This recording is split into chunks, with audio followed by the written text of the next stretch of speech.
Semana passada começamos João 3 e 4. Eu compartilhei com vocês como Deus me ensina, às vezes com a comparação de passagens da Escritura, dois capítulos lado a lado, em justa posição, para podermos ver, através de comparação e contraste, o que Deus tem para nós. Amém? Por exemplo, anos atrás, Deus me mostrou que em Lucas 18 e 19, vemos a lei e a graça. Em Lucas 18, Jesus deu a lei para o jovem rico e o jovem não deu um centavo. No próximo capítulo, Lucas 19, Jesus deu a graça a um pecador, um coletor de impostos, e ele abriu sua casa, sua carteira e seu coração.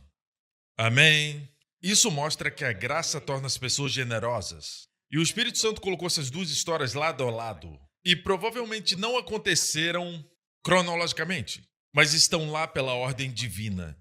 Semana passada vimos João 3 e 4, lado a lado. E isso me abençoou. João 3 e 4. Temos Nicodemos em João 3. Em João 4 temos a pecadora de Samaria.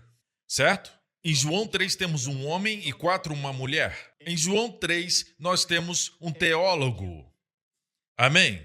João 4, uma mulher pecadora, que no momento que Jesus a conheceu, estava vivendo em adultério. Mas o teólogo veio a Jesus à noite. Não queria que ninguém o visse vindo até Jesus.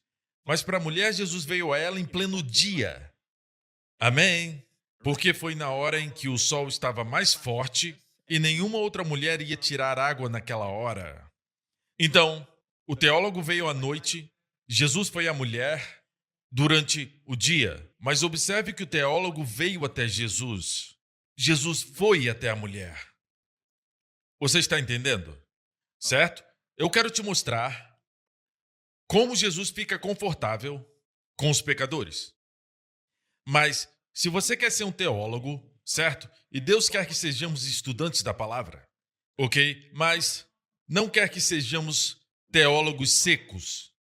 Amém? Quando Jesus veio, os fariseus eram teólogos, conheciam a Bíblia, conheciam a Torá, conheciam a Rumash, conheciam o Talmud, os escritos rabínicos, mas não conheciam o autor da Bíblia bem na frente deles. Amém? Para o teólogo ele falou, deve nascer de novo, não falou isso para a mulher.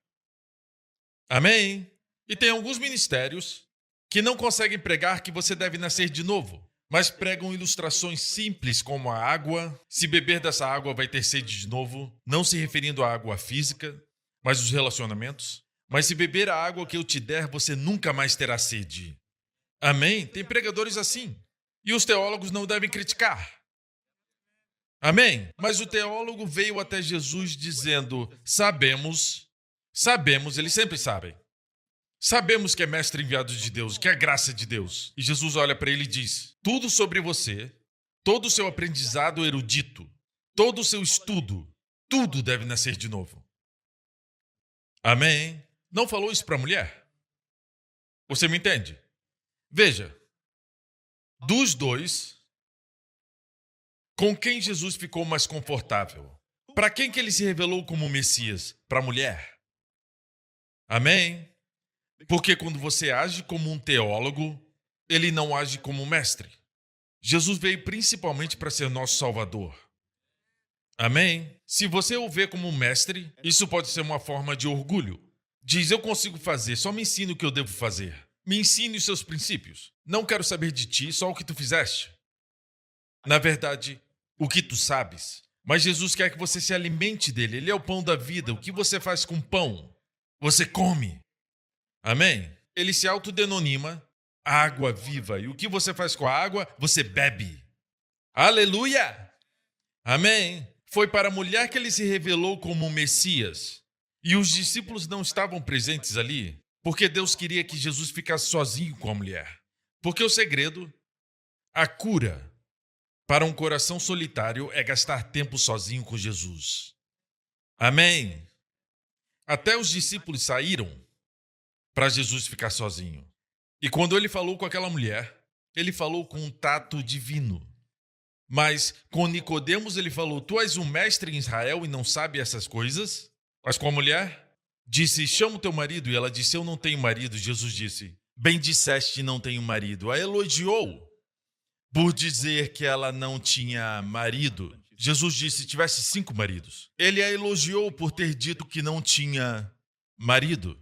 No grego, ele disse, disseste lindamente que não tem marido. Tiveste 5 maridos. E o que está morando agora não é seu marido. Disse isso honestamente. Deu a ela um sanduíche divino, a elogiando. Amém? É assim que Jesus lida com os pecadores. Ele vem até eles, não com uma atitude, estou expondo você para te condenar. Não, estou te expondo para te mostrar quem está falando com você. E para que saibas que eu sei tudo sobre você. E ainda te amo. Foi por isso que eu sacrifiquei tudo. Veja, sempre damos o nosso melhor quando estamos namorando. A pessoa não sabe realmente o nível do amor, porque estamos sempre dando o nosso melhor. Para você se sentir amado, você precisa saber que a pessoa sabe tudo sobre você e mesmo assim te ama. Aí você sabe que é amado. Jesus fez isso com aquela mulher. Que história linda! Pastores e líderes, eu quero encorajá-los. Estude bem essa mulher, porque ela se tornou uma evangelista. Em um momento ela estava com vergonha de ir ao poço com as mulheres. Ela foi mais tarde no dia para evitá-las. Depois do seu tempo com Jesus, ela saiu e se tornou uma evangelista na hora para sua aldeia. Vinde, vede o homem que disse tudo sobre mim. Estude isso. Porque a graça torna as pessoas evangelistas. Nicodemos, o teólogo, ele também foi salvo, mas bem devagar. Vemos ele depois defendendo Jesus diante do Sinédrio, o tribunal dos judeus, e depois que Jesus morreu, trouxeram o seu corpo e o envolveram com linho fino. Quem foi que fez isso? Nicodemos. É como se a sua conversão foi lenta. Eu não creio em conversão lenta, em algum ponto ele foi salvo. Mas Jesus, passando o tempo com a mulher, amém, dando-lhe graça, ela sabia que aquele homem sabia tudo sobre ela, a amava, e isso tornou ela uma evangelista. Uau! Eu amo isso. Qual pessoa fez Jesus se sentir confortável? Foi Nicodemos, o teólogo, ou a mulher? Os discípulos voltaram e disseram, mestre, coma. E disse, uma comida tenho para comer, que vós não conheceis. Ele estava revigorado, parecia que tinha comido bem, parecia descansado, porque um pecador veio e tomou do Salvador. Isso fez ele se sentir bem. Tenho outra para você. Está pronto? Vamos comparar outros 2 capítulos, Lucas 14 e Lucas 15. E que banquete está preparado para nós? Está pronto? Lucas 14 e 15. Em justa posição, ok? Vamos a Lucas 15 primeiro, quero te mostrar o pano de fundo e te preparar para Lucas 14, porque vamos estudar muito esse capítulo. E tem muitas perguntas que os crentes fazem. Pastor Prince, e o discipulado? E tomar a cruz, negar a si mesmo, dar tudo o que tem para se tornar um discípulo de Jesus? Tudo vai ser respondido na lição de hoje. E eu quero mostrar para você como o Espírito Santo colocou esses 2 eventos lado a lado e estão em ordem cronológica. Porque Lucas 15, verso 1, e começa assim, e chegavam-se a ele todos os publicanos e pecadores para o ouvir. E, viu isso? Começa com e. O que quer dizer? E quer dizer depois disso. Depois do evento, no capítulo 14, e chegavam-se a ele todos os publicanos e pecadores para o ouvir. Ok? Veja, os fariseus estavam lá, percebeu? Certo? Já estavam lá. E vai ver por quê no capítulo 14. E os fariseus e os escribas murmuravam dizendo, esse recebe pecadores e come com eles. Eu oro para que te acusem disso também. Que acusação boa! Que acusação maravilhosa! Ser chamado amigo de pecadores. Amém? Você é amigo de pecadores? Sim! Deus quer que você seja amigo de pecadores, porque Jesus era amigo de pecadores. Foi essa acusação que trouxeram para Jesus. Ok, então, antes de chegar no e, chegavam-se a todos eles os publicanos. Vamos a Lucas 14, o capítulo anterior. E é como se fossem dois mundos. Obviamente, o capítulo 15 é o mundo de Deus. Amém? Porque logo depois que os fariseus murmuraram, Jesus compartilhou uma parábola sobre 100 ovelhas e de um pastor que perdeu uma ovelha e foi em busca dela, deixando as 99 para trás. E depois falou de uma mulher que tinha 10 moedas e perdeu uma, acendeu uma vela, procurou a moeda até achá-la. Depois vem a história do filho pródigo. Tinha 2 filhos. Essas parábolas sobre a graça, certo? Devem ser comparadas com as 3 parábolas de exigências em Lucas 14. Vou explicar. A graça supre. A lei exige. A lei exige justiça. A graça supre a justiça. Amém? A lei diz, ainda que não inocente o culpado, e visita a iniquidade dos pais nos filhos até 3ª e 4ª geração. A graça diz, eu serei misericordioso com suas iniquidades, e dos seus pecados e iniquidades não me lembrarei mais. Não mais significa que Deus lembrava, mas não lembra mais, porque na cruz Deus lembrou dos nossos pecados no corpo de Jesus Cristo. E a santidade de Deus julgou e puniu o seu Filho em nosso lugar, para que hoje a santidade de Deus declare dos nossos pecados, ele não lembra mais. Deus faz isso através da sua santidade, da sua justiça. Amém? Você entende? Não esteja na aliança errada. A lei nunca fez um missionário. A lei não tem o desejo de ser compartilhada com as pessoas em lugar nenhum. A graça proclama as boas novas em todos os lugares. Amém? Vamos a Lucas 14.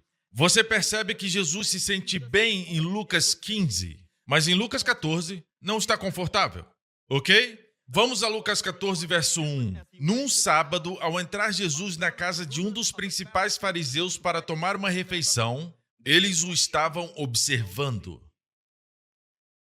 Então Jesus entrou numa casa, diga casa. Era o mundo do homem.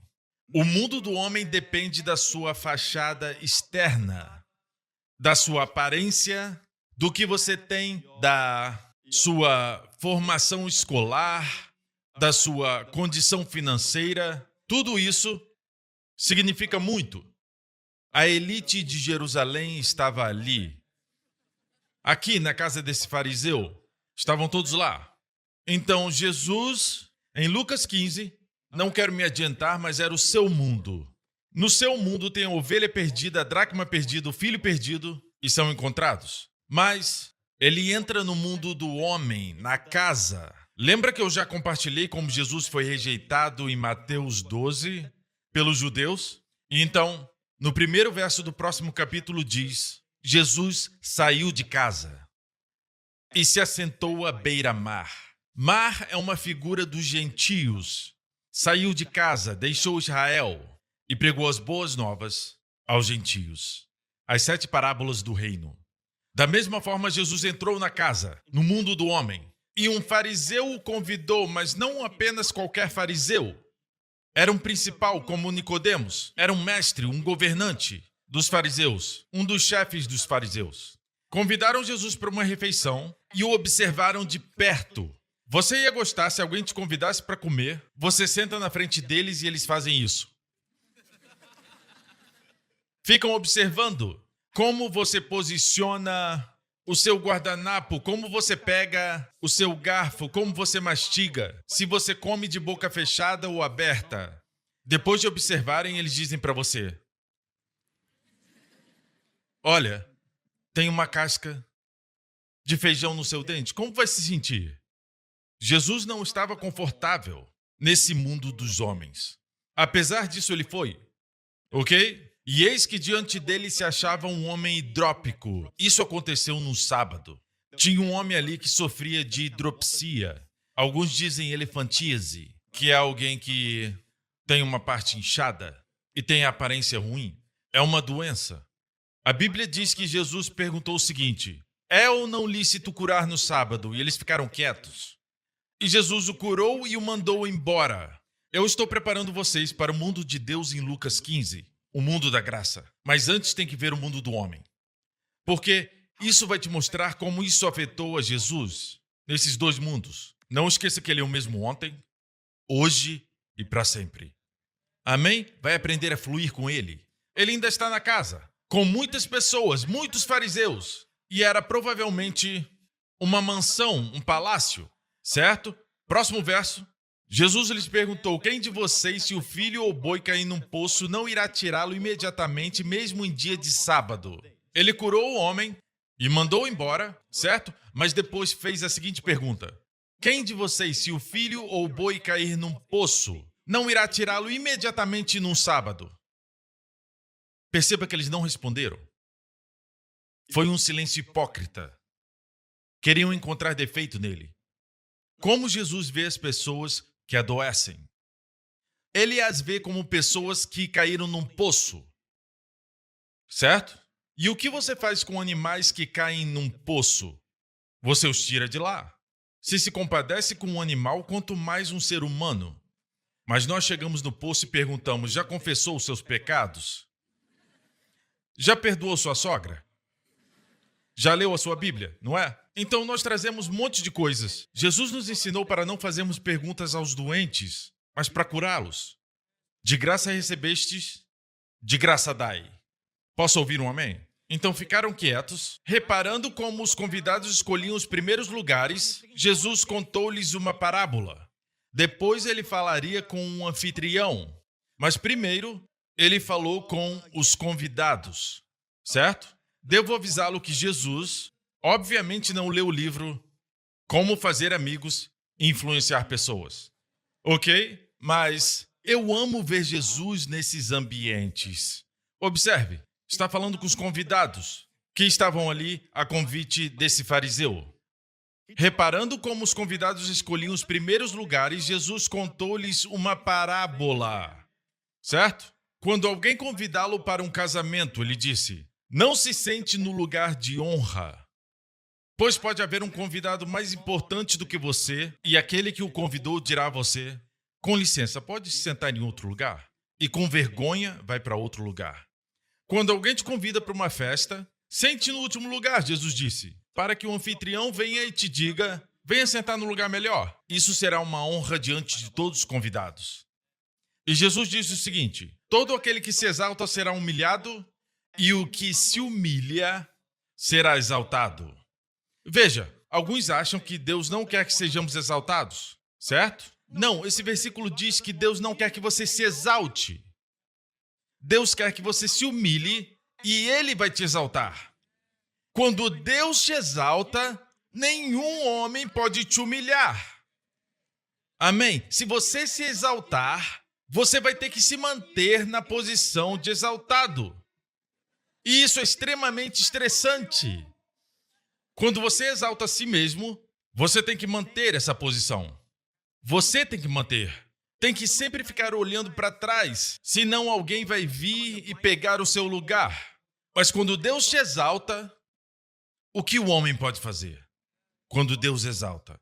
Veja que Deus não disse: aquele que se humilhar permanece humilde. Não.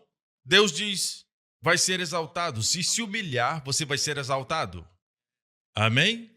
Uma das profecias de João Batista, aquele que preparou o caminho para Jesus, ele citou esse verso de Isaías 40. Quando o Messias vier, todos os vales serão levantados, os humilhados serão exaltados. E todos os montes, os fariseus, os orgulhosos, serão rebaixados.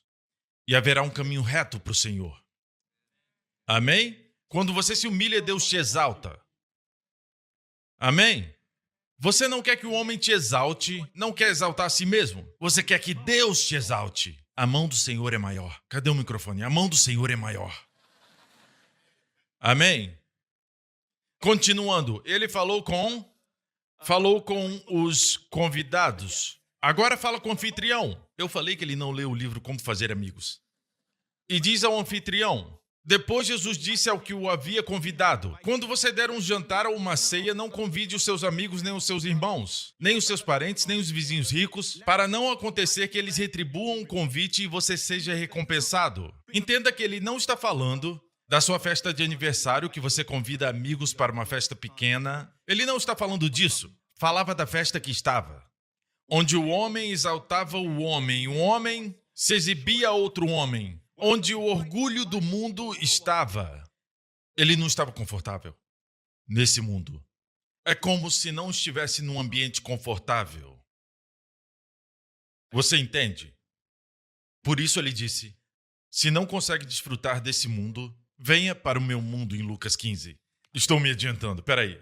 Esse mundo primeiro. Vamos sofrer um pouco mais. Então, ele disse o seguinte, quando o convidar, não convide apenas os seus amigos ricos, aqueles bem arrumados, com joias. O anfitrião tinha pessoas ricas do seu lado. Jesus disse, quando convidar alguém, e falava com o anfitrião, na frente de todos. Ele disse, quando convidar alguém, não convide apenas os seus vizinhos ricos, amigos, familiares, porque vão retribuir. Convide o cego, o aleijado, o pobre, o coxo. Não podem retribuir e você será muito abençoado. Jesus disse. Me entende até aqui?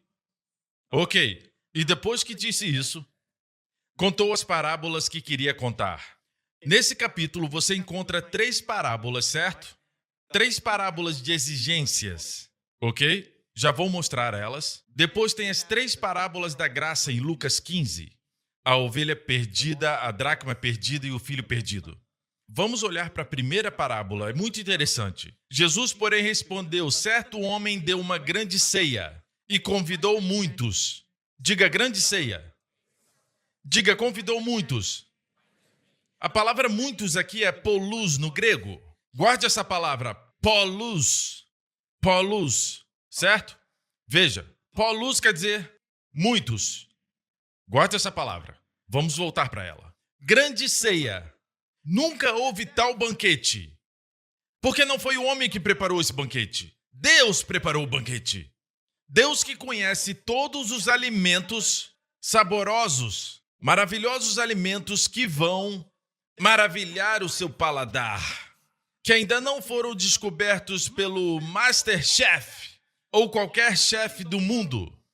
Deus conhece todos, mas escute, não se trata apenas do físico, se trata de um banquete espiritual. Um suntuoso banquete. Nunca houve um banquete tão rico do que esse banquete oferecido pelo Senhor. E Jesus diz, a hora da ceia enviou seu servo para avisar aos convidados, venham, porque tudo já está preparado. O que é que está preparado? O que está preparado? Pastor Prince, a cura para o meu problema de coluna está incluído nisso? Tudo. Pastor Prince, o meu filho está tendo um problema na escola, isso está revelado aí também? Sim, venha. Tudo está preparado. Eu tenho um grande desafio na minha empresa. Isso está aí? Sim, venha. Tudo já está preparado. Grátis não quer dizer barato. É grátis porque não tem preço. É grátis porque alguém já pagou pelo banquete. E ele pagou com seu sangue. Seu nome é Jesus. Quando ele falou está consumado na cruz, foi só uma palavra. Em hebraico, kula. Em grego, tetelestai. Uma palavra que quer dizer toda a reivindicação da lei de Deus foi completamente cumprida. Toda a reivindicação da justiça de Deus sobre o homem foi cumprida. A justiça de Deus foi satisfeita. Satanás foi derrotado. O homem libertado.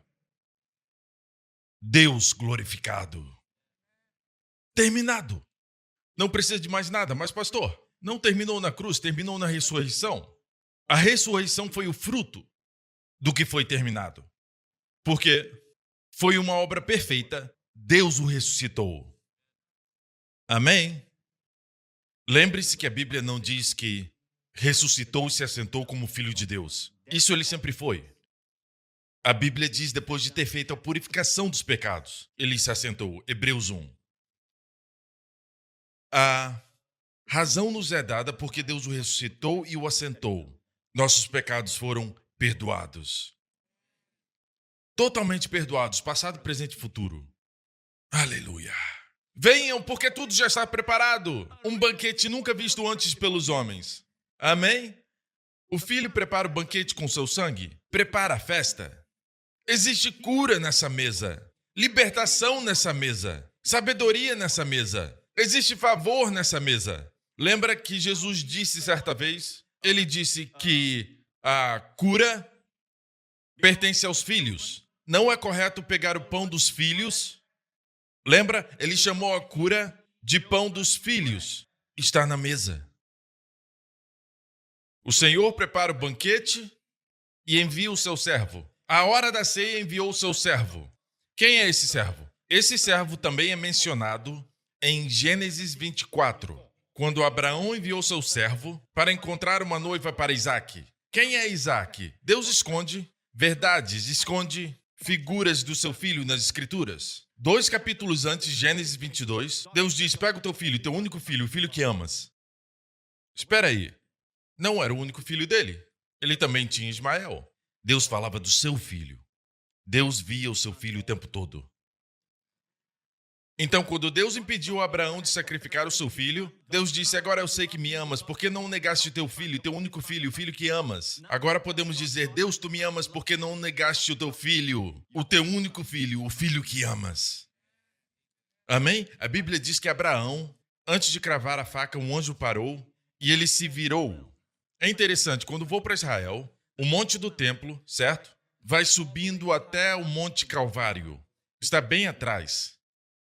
Quer dizer que Abraão se virou e teve uma visão da cruz. Seu filho não ia morrer. Ali estava o verdadeiro Cordeiro de Deus. Estão entendendo? E quando Jesus andou na terra, 2000 anos depois, no Monte Moriá, Jesus andou na terra e os fariseus acusaram Jesus e Jesus disse: escutem, Abraão se alegrou ao ver meu dia. Quando? E disseram: você não tem nem 50 anos e viu Abraão? Antes que Abraão existisse, eu sou.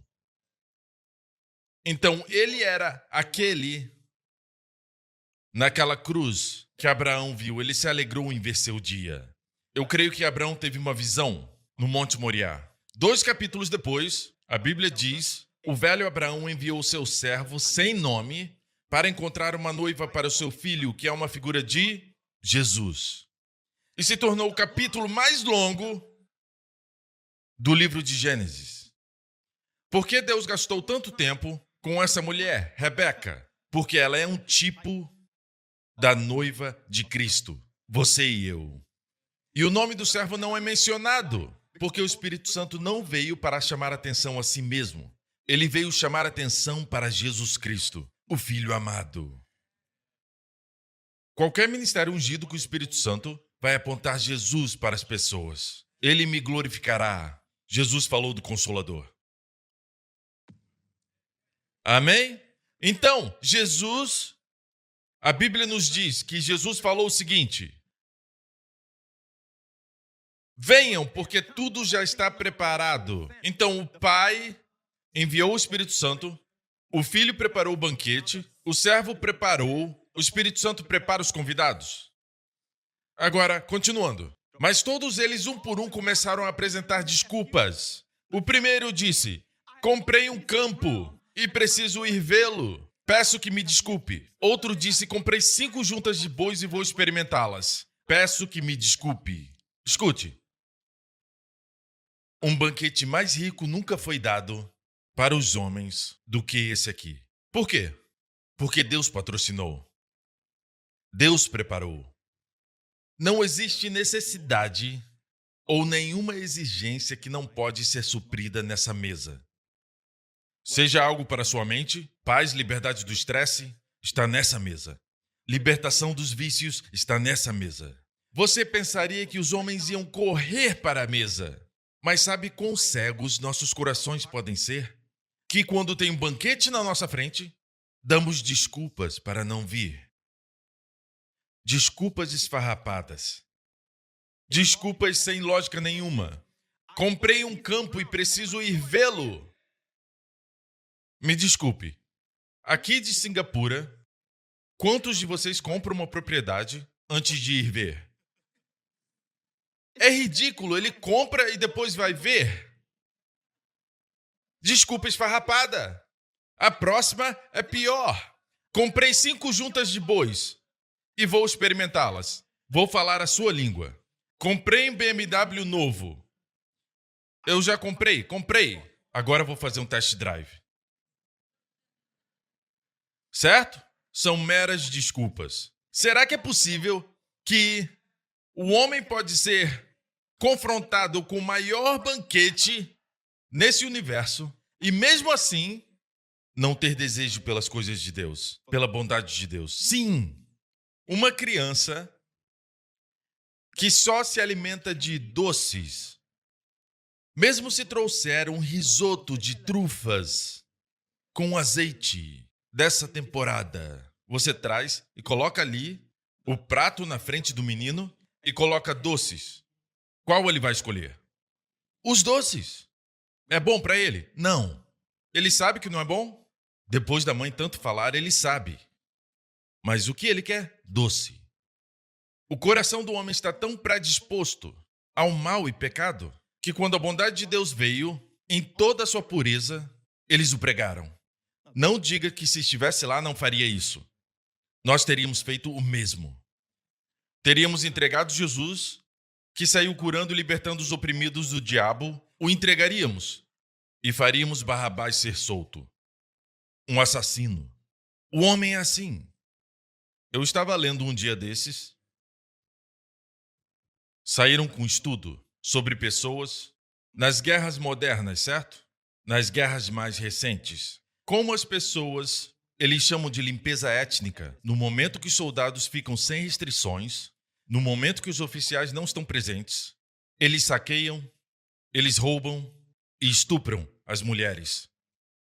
E alguns deles vêm de boas famílias, bons lares, esses soldados, alguns de criação religiosa.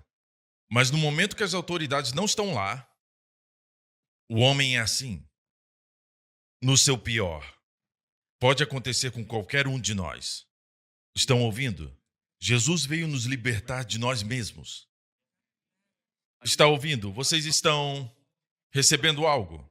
Amém? Então Jesus continuou contando a parábola. Ele disse assim: e outro disse, casei-me e por isso não posso ir. O servo voltou e contou tudo ao seu senhor. Então, irado, o dono da casa disse: o que faz o senhor ficar irado?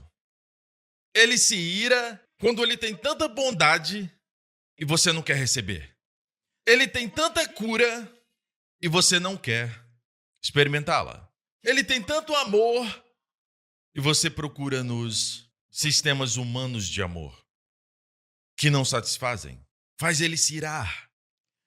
Eu vejo a sua ira como um encorajamento e aquece meu coração. Irado porque ele tem tanto para o homem e o homem quer se virar e prover para si mesmo, cuidar de si mesmo.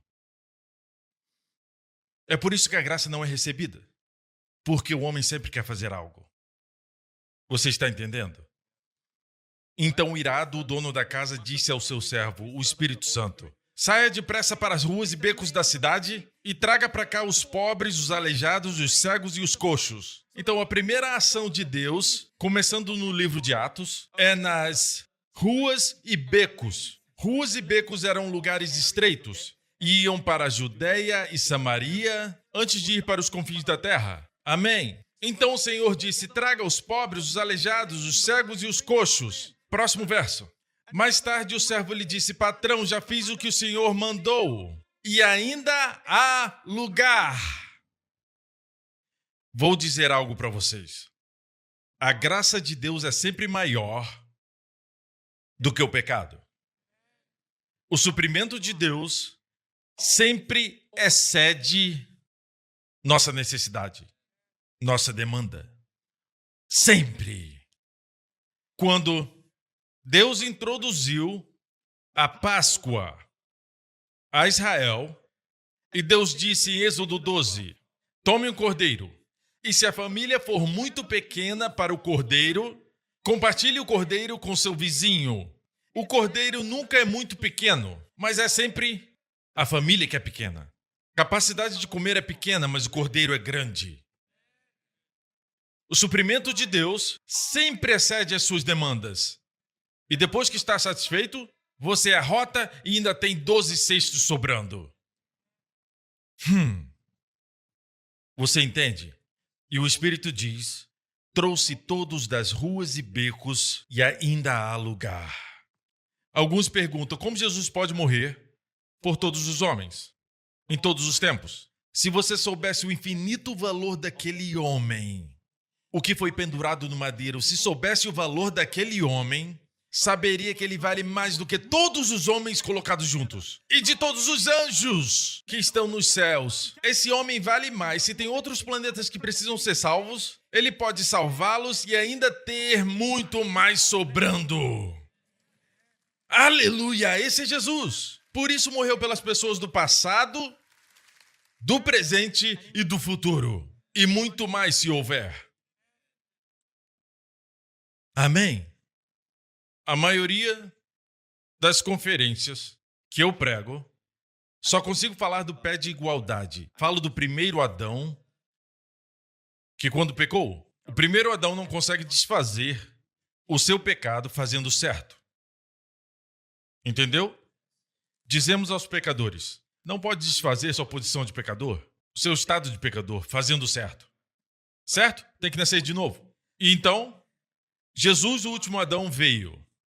E nós dizemos aos cristãos, agora você é justo, mas cuidado. Se pecar, vai parar de ser justo. Ou seja, o que o primeiro Adão fez é mais poderoso do que o último Adão fez. Porque o último Adão pode desfazer o seu estado. Já o primeiro Adão não pode desfazer o seu estado de pecador, fazendo bem. Mas nós, como crentes, podemos desfazer o nosso estado em um dia. Tem algo errado. A igreja não está pronta para o ensinamento de muito mais do que o último Adão fez. Porque não entendemos. Quando os colocamos em pé de igualdade, nós honramos mais o que o primeiro Adão fez do que o último Adão fez. Falamos, o que o primeiro Adão fez nos tornou pecadores. E não podemos desfazer por nossas ações. Mas o que o último Adão fez nos tornou todos justos.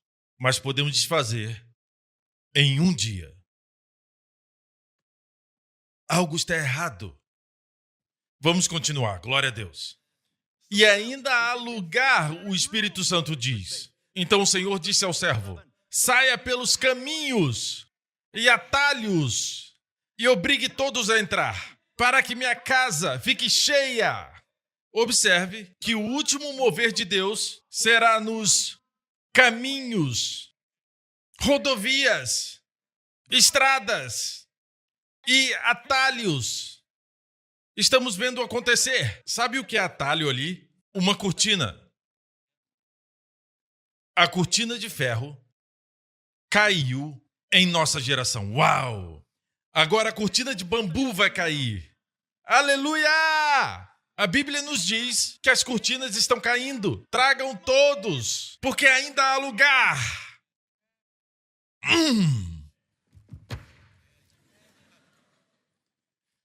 Aleluia! Ele diz, obrigue todos a entrar. O que tem de errado conosco que Deus serviu um banquete suntuoso e nós não vamos? Precisamos ser forçados a ir.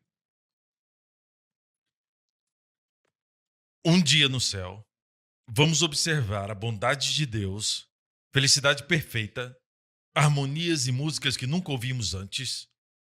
Nunca mais ficaremos doentes. Não vamos envelhecer. A morte não vai existir. Felicidade para sempre. E vamos olhar. Nenhum convidado ali, incluindo eu, fomos simplesmente convidados. Fomos obrigados a ir. Uau! Obrigado é quase forçado. A cura é boa. Coma! Veja, eu não creio que Deus obriga de forma que desconsidere nossa vontade. Eu não creio nisso. Mas creio que Deus obriga fazendo você querer. Certo dia, pela manhã, Zaqueu levantou e disse, quero subir em uma árvore. E ele viu Jesus. Isso foi impulso do Espírito Santo. O filho pródigo disse, ali no curral dos porcos. Ele olhou em volta e disse: o que está acontecendo comigo? Na casa de meu pai tem pão com fartura. Houve o impulso do Espírito Santo. Deus mostra a sua bondade. É como se não houvessem pessoas no céu que foram convidadas. Todas foram compelidas. E nós falamos: tal dia eu escolhi Jesus. Pesei minhas opções e escolhi Jesus. Não, meu amigo. Você foi compelido. Se Deus não tivesse feito você ver, você nunca escolheria. Tem gente que fica com raiva disso, não gostam da soberania de Deus. Jesus teve 70 discípulos, certo? Mas no final ficou com 12. Olha o que aconteceu. Pode ver em João 6, verso 65. Jesus disse assim: por causa disto é que falei para vocês que ninguém poderá vir a mim. Ninguém poderá vir a mim se não for lhe concedido pelo Pai. Diante disso, muitos dos seus discípulos o abandonaram e já não andavam com ele. Viu? Então Jesus perguntou aos 12, os 12 ficaram. Jesus perguntou: vocês também querem se retirar? E Pedro disse: para quem iremos? O Senhor tem as palavras da vida eterna. A pergunta é: por que os outros foram embora? Orgulho. Eles pensaram: eu estou seguindo Jesus porque fiz uma excelente escolha. Eu pesei as minhas opções. Não, amigo. Foi o Pai que te atraiu. O fato que você vê e o seu amigo não vê, o fato de você estar comendo do banquete da graça e os outros não, é porque Deus abriu seus olhos. O fato de estar aqui hoje, aproveitando do mel da palavra de Deus, é porque Deus te trouxe aqui. Deus te compeliu a comer da comida. É tudo pela graça. Vamos concluir o capítulo 14, para que a minha casa fique cheia. Porque digo a vocês que nenhum daqueles homens que foram convidados provará a minha ceia. Então Jesus saiu da casa e diz: grandes multidões acompanhavam Jesus. A palavra grandes aí é a palavra grega que falamos antes, polos. Eu falei para lembrarem da palavra? Ou seja, esses eram os que foram convidados. Essa multidão não era multidão de pecadores. Eles eram os escribas, os fariseus, os vizinhos ricos. E eles vieram porque queriam ver Jesus fazendo milagres. Eles vieram pelo motivo errado. Você pode vir a Jesus para que ele seja o seu exemplo, em vez de Salvador. Certo? Porque, obviamente, essas grandes multidões não são as mesmas de Lucas 15. Vejamos Lucas 15, 1. Aproximavam-se de Jesus todos os publicanos e pecadores. Para essas pessoas se aproximarem, é porque não estavam na multidão. Está me entendendo? Voltemos para as multidões em Lucas 14. Aqui são pessoas hipócritas. Eles veem Jesus como um exemplo. Me ensine o que você sabe, o que você fez para fazer essa limpeza do leproso. Eu quero fazer igual. Você pode vir a Jesus para aprender as suas leis do sucesso, mas não se alimentar dele. Como você trata Jesus? Você vem a ele como um padrão, como um exemplo, ou você vem a ele como seu salvador? E todo dia precisamos de salvação. Todo dia precisamos ser salvos da luxúria, salvação da nossa ira, do nosso mau temperamento, salvação do estresse, da preocupação. Todo dia precisamos ser salvos. Mas como você trata Jesus? Você só o vê como um exemplo? Mas, pastor, nós temos que ver Jesus como nosso exemplo. É verdade. Mas esse não é o primeiro chamado de Deus para você, no seu relacionamento com Jesus. Não é para ele ser um exemplo, mas um salvador. A Bíblia nos ensina para imitarmos a Jesus? Sim.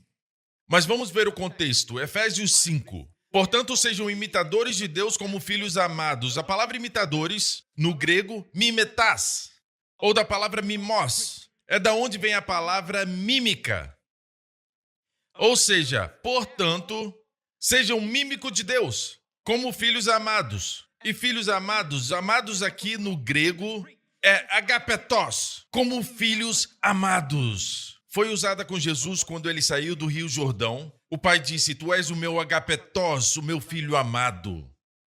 Ou seja, aqueles que sabem que são amados pelo pai vão imitá-lo. Os que sabem que são amados pelo Pai vão imitar o Pai. Escute, isso torna a educação dos filhos fácil. Apenas observe-se. E ame os seus filhos. Quando eles sabem que são amados, eles imitam o Pai. Às vezes, as crianças sabem que são amadas, mas o pai tem um mau hábito. Talvez o temperamento. Talvez ele fume. Confie em mim, se a criança sabe que é amada, ela vai te imitar. Até o lado negativo. Então, a forma que imitamos Deus é saber que somos amados. Certo? Na versão amplificada diz: portanto, sejam imitadores de Deus, copie ele, siga o seu exemplo. Como filhos bem amados, imitam o seu pai. Só preciso me certificar que os meus filhos são amados. E preciso me comportar. Porque eles vão me imitar. A primeira coisa que Deus quer que você saiba no seu relacionamento com Jesus é que você se humilhe e diga: Senhor, tu vais ter que me salvar muito hoje. Mas isso não é problema, seu nome é Salvador. A maioria de nós dirigimos, mas nem todos são motoristas. Certo? Alguns jogam basquete, mas nem todos somos jogadores profissionais. Alguns de nós cantam e alguns desafinam. Mas nem todos somos cantores. Muitos são desafinadores. Amém? Jesus não só salva de vez em quando. Seu nome é Salvador, porque o seu trabalho é salvar. E ele salva a sua pele também. Boa notícia para os chineses. Salvar sua pele. Voltemos a Lucas 14. Vamos terminar. Olha isso. Estão aprendendo? Ok, agora a multidão que o acompanhou não eram pecadores. Os pecadores vão se aproximar depois. Seria redundante falar isso se eles já estivessem ali. Essa multidão era os que estavam na casa do fariseu. E eles o acompanhavam por motivos diferentes, mas principalmente justiça própria. Eu posso fazer, eu só preciso aprender. Eles não veem Jesus como Salvador, eles veem Jesus como exemplo. Observe a mente de Jesus. Ele está confortável? A Bíblia diz, voltando-se. E disse, se alguém vem a mim e não me ama mais do que ama o seu pai, sua mãe, sua mulher, seus filhos, seus irmãos e suas irmãs, até sua própria vida, não pode ser meu discípulo. Continuando. E quem não tomar a sua cruz e vier após mim, não pode ser meu discípulo. Pois qual de vocês, pretendendo construir uma torre, não se assenta primeiro para calcular a despesa e verificar se tem os meios para concluir? Para não acontecer que, tendo lançado os alicerces e não podendo terminar a construção, todos os que a virem zombem dele, dizendo, esse homem começou a construir e não pôde acabar. Ou qual rei, indo combater outro rei, não se assenta primeiro para calcular se com 10.000 homens poderá enfrentar o que vem contra ele com 20.000. Caso contrário, estando outro ainda longe, envia-lhe uma embaixada pedindo condições de paz. Assim, pois, qualquer um de vocês que não renuncia tudo que tem não pode ser meu discípulo. O sal é bom, mas se o sal se tornar insípido, como lhe restaurar o sabor? Não presta mais nem para a terra, nem para o monte de estrume. Lança-no fora, quem tem ouvidos para ouvir, ouça. Eu não estou batendo em discipulado. Tem lugar para ele. A palavra discípulo no hebraico, talmidim, quer dizer aprendizes. Em grego também quer dizer pupilo, aprendiz. O povo judeu amava esse termo discípulo. De quem você é discípulo? De Gamaliel? Rambam? Você é discípulo de quem? Jonatas? De quem você é discípulo? Então Jesus tinha os seus discípulos. Você entende? Não quer dizer que eram salvos, mas eram aprendizes. Entenda que eu não estou batendo em discipulado. O que eu sou contra é quando eles exaltam o ensino do discipulado acima da filiação, acima da graça. Certo? E o contexto eu acabei de mostrar, me esforcei para mostrar isso. É que Jesus não estava confortável no mundo dos homens. Se virou e disse, se querem me ver como exemplo, me querem como seu padrão, façam o que eu fiz, deixem tudo que têm. Eu deixei o céu para vir e comprar essa pérola valiosa, esse tesouro escondido. Vocês podem fazer isso? E nós pegamos isso e falamos, isso que temos que aprender. Calcule o custo. Eu vou soltar uma bomba agora. Vou soltar uma bomba aqui. A palavra discípulo ou discipulado nunca é mencionada. Nunca. Depois do livro de Atos. Paulo nunca escreveu. Os autores das epístolas do Novo Testamento, em todas as epístolas não se encontra a palavra discípulo. Terminou no livro de Atos. Eu não digo que não pode ter discipulado. Eu sou apenas contra aqueles que exaltam o discipulado acima da graça, acima da filiação. Você me entende? O contexto é que ele se virou e ele falou palavras duras. Porque se você não me vê como Salvador, você me vê como padrão, como um exemplo. É isso. Assim como Israel no pé do Monte Sinai. Tudo que nos ordenar, podemos fazer. Vamos lá. Nem tinham recebido os mandamentos. Orgulho. E Jesus disse, se me quer como exemplo, se me quer como um padrão, tem que deixar tudo. Você me acompanha? Pode dizer que ele entrou no mundo dos fariseus, o mundo dos homens, e saiu sem poder respirar uma atmosfera confortável. Ele olha em volta e vê todo esse orgulho. Ele vê toda a justiça própria. E ele não está confortável no meio disso. Mas veja. Então, aqui termina o capítulo. Mostre os dois. O último versículo do capítulo 14 vai direto ao versículo 1 do capítulo 15. E chegavam-se a ele todos os publicanos e pecadores para o ouvir. Então, ele entrou na casa do fariseu e não se sentiu confortável. Ele saiu, viu a multidão e não se sentiu confortável. Mas no momento que os pecadores viram Jesus, se aproximaram dele, seu coração inteiro cedeu. E ele pronunciou as 3 parábolas da graça. Aleluia! Porque os pecadores se conectam com o Salvador. Não estão ali para aprender, já desistiram de si mesmos. Estão ali para ser salvos. Aleluia! E ele ama isso. Ele ama isso. Todos os dias, como você vê o Senhor? Como um exemplo ou como o Salvador? Como eu disse, ele é um exemplo, mas isso vem depois. Quando você experimenta o seu amor, você pode imitá-lo.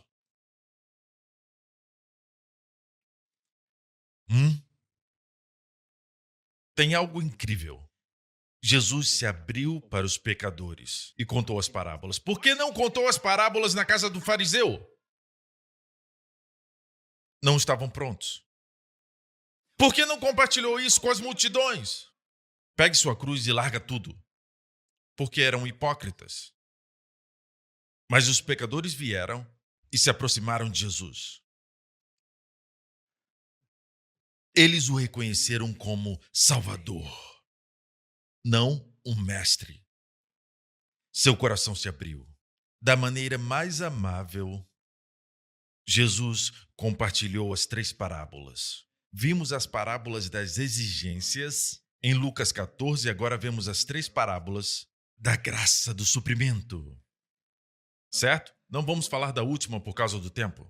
É muito famosa, vocês conhecem.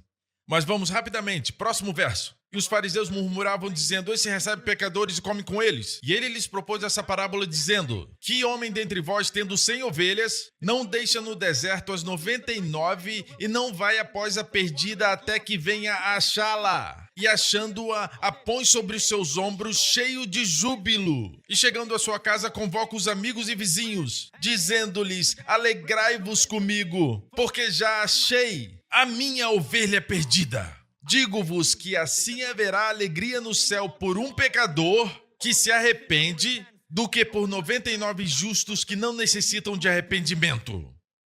Espera um momento. Pense nisso.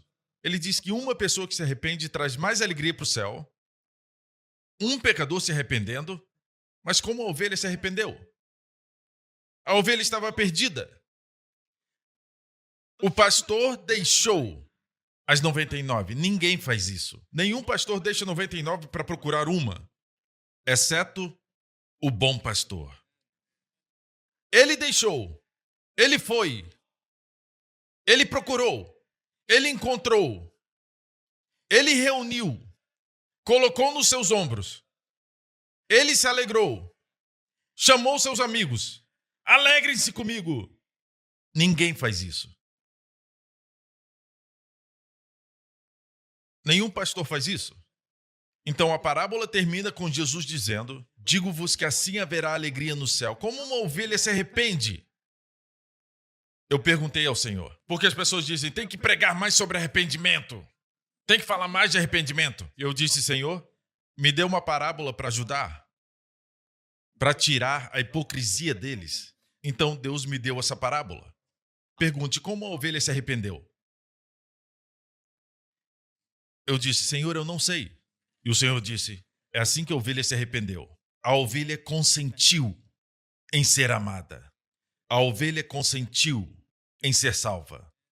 A ovelha concordou ser carregada. A ovelha consentiu em descansar sobre seus ombros e não andar por conta própria. A ovelha descansou em seu amor. Esse é o arrependimento bíblico. Amém. Amém. Escute, essas 3 parábolas, a próxima é da mulher que perdeu a dracma. Todas essas 3 parábolas não são sobre nossa alegria na questão da salvação, não é sobre nós. Nós estamos lá.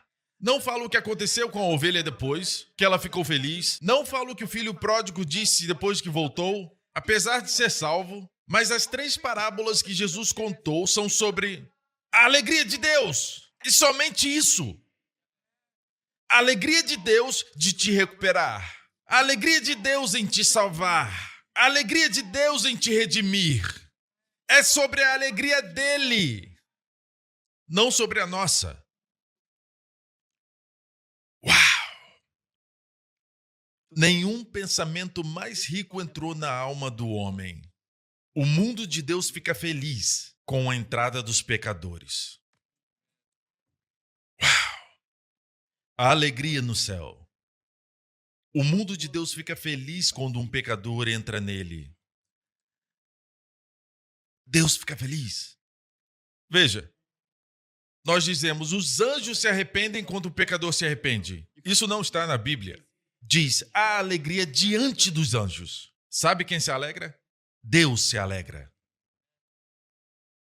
O próximo versículo diz, ou qual a mulher que tendo 10 dracmas, se perder uma dracma, não acende a candeia e varre a casa e busca com diligência até achar. E achando-a, convoca as amigas e vizinhas dizendo, alegrai-vos comigo. Quando encontramos uma moeda, nós pegamos e não falamos nada para ninguém. Ninguém faz isso. Alegria incomum de quem encontrou. Alegrai-vos comigo, porque já achei a dracma perdida. Assim vos digo que há alegria diante dos anjos. Não são eles se alegrando, mas alegria diante dos anjos de Deus por um pecador que se arrepende. Quem se alegra? Deus. Uau! Um dia, quando eu for para o céu, eu vou me sentar, vou ver toda a alegria e vou pensar, Deus me encontrando, Deus me redimindo, causou essa alegria. Deus está feliz. Ele entrou no mundo dos fariseus, o mundo dos homens de justiça própria, e não ficou confortável. É como se dissesse, se não pode encontrar alegria no mundo dos homens, me siga, venha para o meu mundo. Se o mundo te decepciona, esse mundo nunca vai decepcionar. Eu sou aquele que procurei e que achei. Se não tivesse procurado, não teria achado. A ovelha ficaria perdida. Se a mulher não tivesse procurado, não teria encontrado. E a moeda ainda estaria lá. A propósito, o pastor é o Senhor Jesus. A mulher é o Espírito Santo que varre a terra para procurar a imagem perdida de Deus. A imagem que o homem certa vez possuía. O pai é Deus Pai. Pai com 2 filhos. Aleluia. Uau! Sabe de algo, igreja? No céu, quando olharmos, não vai ter ninguém convidado ali. Ninguém. todos compelidos a aceitarem a graça. Deus colocou essa vontade em nós. Aleluia. Dê a Ele louvor. Obrigado, Pai. Cabeças baixas, olhos fechados nesse lugar.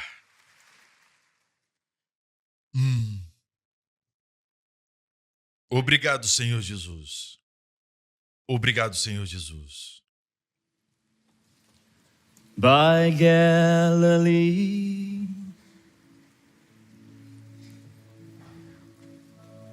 Emmanuel walked, and to the broken and humble he taught. In streams of beauty man could not see, angels of glory watching over him. Love has come down. Love has come down. Hear the joyful sound. Love has come down. You went away back to your home, but you have said we will never be alone. You sent your spirit, oh, down from above. Your Holy Spirit, Spirit of love. Love has come down. Love has come down. Tell it all around. Love has come down. Love has come down. Love has come down. Hear the joyful sound. Love has come down. Venha. Tudo já está preparado. O último mandamento das Escrituras, no capítulo final do livro de Apocalipse, diz: vem, tome de graça da água da vida. É o último mandamento das Escrituras. Tome. Venha e tome de graça da água da vida. Salvação é gratuita. Paga pelo sangue de Jesus, mas grátis para você. Vem, tome. Onde estiver agora, diga: pastor, ore por mim. Quero que Jesus seja o meu Salvador, o meu Senhor. Eu quero participar de tudo que Ele tem para mim. Eu era cego, mas agora vejo. Ore por mim, pastor. Se esse é você, faça essa oração comigo. Diga: Pai Celestial, Deus Pai, obrigado por me chamar para casa. Obrigado, Pai, por amar os pecadores. Eu sou um pecador. Eu não posso me salvar, mas Jesus morreu no meu lugar. Cristo morreu por pecadores. Eu qualifico. Ele levou meus pecados, tomou meu julgamento, sofreu minha maldição, para que eu possa ser justo e abençoado. E tu o ressuscitaste dos mortos. A morte foi conquistada por mim. Jesus Cristo é meu Senhor e Salvador, agora e para sempre. Me ensine, Pai, a me apoiar nele, em seus ombros de força e poder, todos os dias da minha vida. Obrigado, Pai, por me encher com teu Espírito Santo. Em nome de Jesus. Amém e amém e amém. Aleluia! Glória a Deus! Amém. Nessa próxima semana, que Deus te abençoe e também a sua família. Que Deus te abençoe com as bênçãos do pai Abraão, as bênçãos de Deuteronômio 28, porque Cristo te redimiu, te resgatou da maldição da lei. Agora só tem bênçãos para você essa semana. O Senhor faça resplandecer o seu rosto sobre ti, seja favorável para com você, que você esteja no lugar certo na hora certa. Durante essa semana, aproveitando o favor de Deus, a bondade do seu Deus, que o Senhor sobre ti levante o seu rosto e sobre os seus amados, e conceda a você e aos seus amados sua shalom, saúde, paz e plenitude. Em nome de Jesus. E todos digam amém, amém, amém, amém, amém, amém, amém.